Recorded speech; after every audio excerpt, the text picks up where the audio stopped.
saya Kurnia Gadi Laksana, NPM 21110048. Di sini saya akan membacakan analisis disiplin kerja terhadap kinerja karyawan pada PT Pelabuhan Indonesia Persero Unit Terminal Peti Kemas Makassar.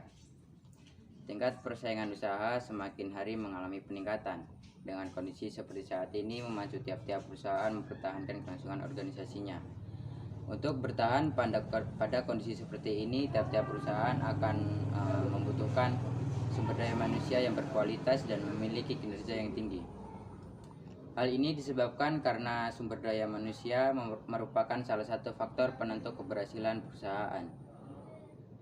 Mengingat begitu besarnya peran dan kedudukan sumber daya manusia sebagai karyawan dalam kegiatan usaha perusahaan, maka diperlukan disiplin kerja yang tinggi.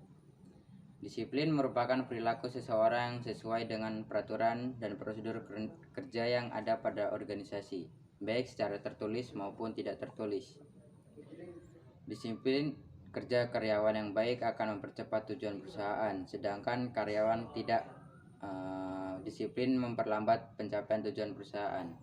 Disiplin kerja merupakan salah satu hal yang harus ditanamkan dalam diri tiap karyawan. Kesadaran karyawan diperlukan dengan mematuhi peraturan-peraturan yang berlaku. Peraturan sangat diperlukan untuk memberikan bimbingan dan penyuluhan bagi karyawan dan menciptakan tata tertib yang baik di perusahaan. Selain itu, perusahaan sendiri harus mengusahakan agar peraturan itu bersifat jelas, mudah dipahami, dan berlaku bagi semua karyawan. Terima kasih. Kenalkan, nama saya Bima Elpijar, NPM 21110002. Baik, saya akan menjelaskan definisi disiplin kerja. Menurut Mangku Prawira 2007 mengemukakan bahwa kedisiplinan merupakan sifat seorang karyawan yang secara sadar mematuhi aturan dan peraturan organisasi tertentu. Kedisiplinan sangat mempengaruhi kinerja karyawan dan perusahaan karena kedisiplinan sebagai bentuk latihan bagi karyawan dalam melaksanakan aturan perusahaan. Semakin disiplin, semakin tinggi produktivitas kerja karyawan dan kinerja perusahaan. Menurut Hasibuan 2009 menyatakan bahwa kedisiplinan adalah kesadaran dan kesediaan seseorang menaati semua peraturan perusahaan dan norma-norma sosial yang berlaku. Faktor tingkat kedisiplinan sumber daya manusia dapat dijadikan oleh satu tolak ukur pencapaian prestasi dan produktivitas kerja yang mampu diraih oleh karyawan, yang pada akhirnya berpengaruh pada tujuan yang diharapkan perusahaan. Tingkat kedisiplinan ini merupakan salah satu fungsi kegiatan manajemen sumber daya manusia yang terpenting dan harus lebih diperhatikan, karena semakin baik disiplin karyawan maka akan semakin tinggi prestasi kerja yang dicapainya. Sulit bagi karyawan dalam mencapai prestasi kerja yang diharapkan tanpa adanya disiplin kerja yang baik dan bertanggung jawab yang ditunjukkan oleh karyawan bersangkutan. Tanpa disiplin karyawan dengan baik dan adil, sulit pula bagi organisasi perusahaan untuk mencapai hasil optimal yang ingin diharapkan pada karyawannya. Perkenalkan, nama saya Lutfi Batroman, NPM 21110007. Kasus pelanggaran kedisiplinan yang terjadi pada PT Persero adalah kurangnya rasa disiplin sebagian kecil karyawan. Walaupun hal tersebut hanya sebagian kecil, namun berpengaruh terhadap perusahaan. Pelanggaran yang sering terjadi jam masuk kerja. Banyak karyawan yang melakukan pelanggaran yang demikian, mereka terkadang masuk kerja dan dari jam yang ditentukan. Hal ini menimbulkan kerugian bagi perusahaan. Yang kedua, jam lembur. Mengenai masalah jam lembur, banyak karyawan yang memanfaatkan hal ini agar mendapatkan tambahan gaji yang besar. Biasanya mereka akan memasukkan jam lembur yang lebih lama dari biasanya. Yang ketiga, bolos di jam kerja. Mereka biasanya membolos agar bisa keluar atau dengan. Di sini saya akan menjelaskan tentang pengambilan keputusan terkait permasalahan kasus pelanggaran disiplin kerja PT Pelabuhan Indonesia 4 Persero Makassar. Dapat dilakukan dengan disiplin progresif. Disiplin progresif adalah memberikan hukuman-hukuman yang lebih berat terhadap pelanggaran-pelanggaran yang berulang. Disiplin progresif dijalankan dengan tujuan untuk memberikan kesempatan kepada karyawan untuk mengambil tindakan korektif sebelum hukuman yang lebih serius diberikan. Disiplin progresif memungkinkan manajemen untuk membantu karyawan memperbaiki kesalahannya. Tindakan pendisiplinan dapat diberikan berurut, misalnya teguran secara lisan oleh pemimpin. Setelah itu teguran tertulis dengan catatan dalam file personalia, skorsing dari pekerjaan dalam jangka waktu tertentu, penurunan jabatan atau demosi, dan yang terakhir pemecatan. Bentuk tindakan pendisiplinan terakhir yang dapat diambil oleh manajemen perusahaan adalah pemecatan. Sekian, terima kasih. Assalamualaikum warahmatullahi wabarakatuh. Nama saya Ibnu Safwan Nugraha, NPM 2121006. Saya di sini akan menjelaskan tentang tujuan disiplin progresif. Disiplin progresif bertujuan untuk memberikan kesempatan kepada para karyawan untuk mengambil tindakan korektif sebelum hukuman yang lebih serius diberikan. Disiplin progresif membantu atau memungkinkan manajemen untuk membantu karyawan yang mengalami kesusahan dalam bekerja. Disiplin progresif atau pendisiplinan progresif dapat diberikan secara berurut. Yang pertama, teguran secara lisan oleh pimpinan. Seterusnya, teguran secara tertulis. Pendisiplinan progresif dapat diberikan secara berurut, misalnya teguran secara lisan oleh pimpinan. Setelah itu, teguran tertulis dengan catatan dalam file personalia.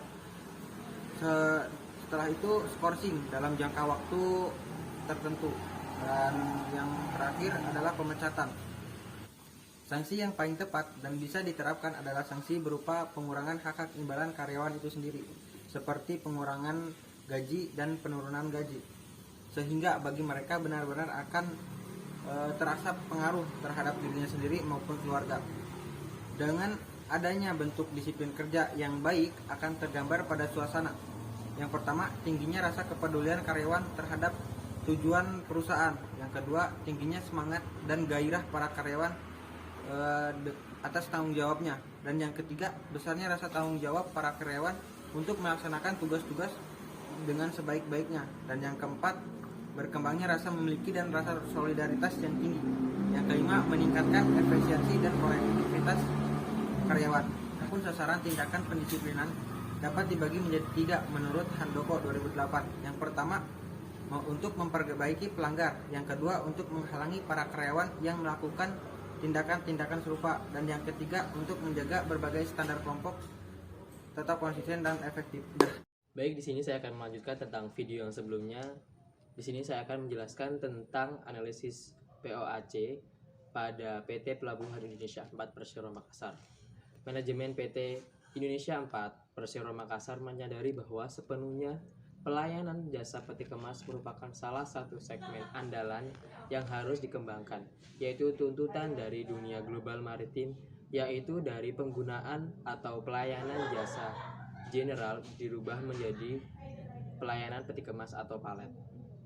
Dibantu oleh JICA atau Badan Kerjasama Internasional Jepang, manajemen PT Pelabuhan Indonesia 4 Persero mulai menyusun studi rivalitas, yaitu penetapan pangkalan Hatta dari yang sebelumnya sebagai kegiatan multi-purpose berubah menjadi suatu pangkalan atau terminal yang dilengkapi dengan fasilitas dan peralatan yang lebih lengkap. Planning harus dilakukan untuk mencapai tujuan tersebut adalah yaitu 1. Menyiapkan bahan-bahan. Yang kedua adalah memperkirakan waktu, biaya. Setelah dibuatnya planning, maka perlu dilakukannya atau dibuatkan organizing atau bagan-bagan pemerintahan pada suatu organisasi tersebut. Lihat dari tampilan layar.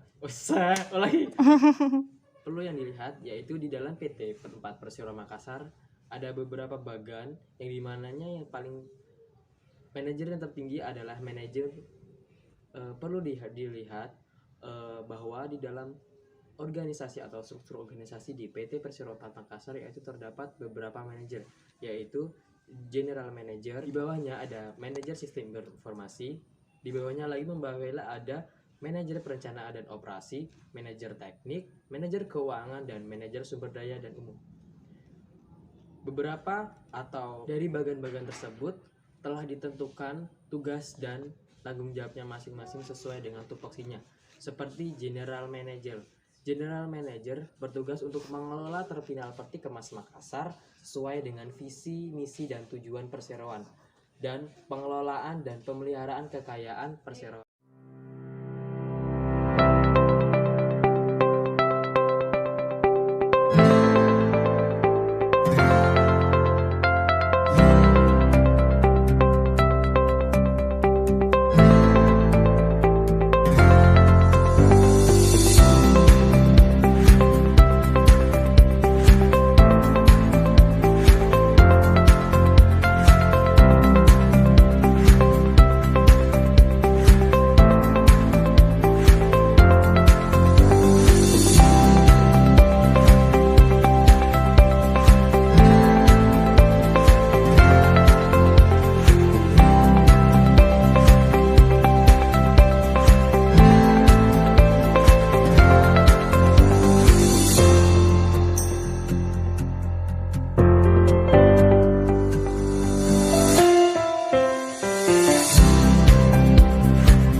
Setelah dibuatkan organizing, yaitu penempatan tugas dan tanggung jawabnya sesuai dengan tupoksinya, setelah itu baru dilakukannya actuating atau aksi untuk mencapai suatu tujuan tersebut. Nah, bagaimana actuating atau aksi tersebut bisa dilihat dalam video berikut ini. Dilihat dari video tersebut bahwa telah diadakannya actuating. Setelah adanya actuating atau aksi, perlu adanya controlling atau evaluasi kerja. Penilaian prestasi kerja atau performance appraisal adalah suatu proses yang dilakukan pimpinan untuk menentukan apakah seorang karyawan melakukan pekerjaannya sesuai dengan tugas dan tanggung jawabnya. Evaluasi tersebut mempunyai tujuan, yaitu meningkatkan saling pengertian antar karyawan tentang persyaratan kinerja, mencatat dan mengakui hasil kerja seorang karyawan sehingga mereka termotivasi untuk berbuat yang lebih baik atau sekurang-kurangnya berprestasi sama dengan prestasi terdahulu. Selanjutnya yaitu mendefinisikan atau merumuskan kembali sasaran masa depan sehingga karyawan termotivasi untuk berprestasi sesuai dengan potensinya. Dilihat dari studi kasus yang ada yaitu tentang keterlambatan kerja dan pemborosan kerja ataupun yang sebagainya telah disebutkan oleh rekan saya di bagian depan, bahwasanya masalah-masalah tersebut adalah masalah pada bagian actuating atau pelaksanaannya. Karena apa? Karena banyak sekali karyawan-karyawan yang melaksanakan karenanya tidak sesuai dengan disiplin. Baik, demikian yang dapat kelompok kami sampaikan. Kami akhiri. Wassalamualaikum warahmatullahi wabarakatuh.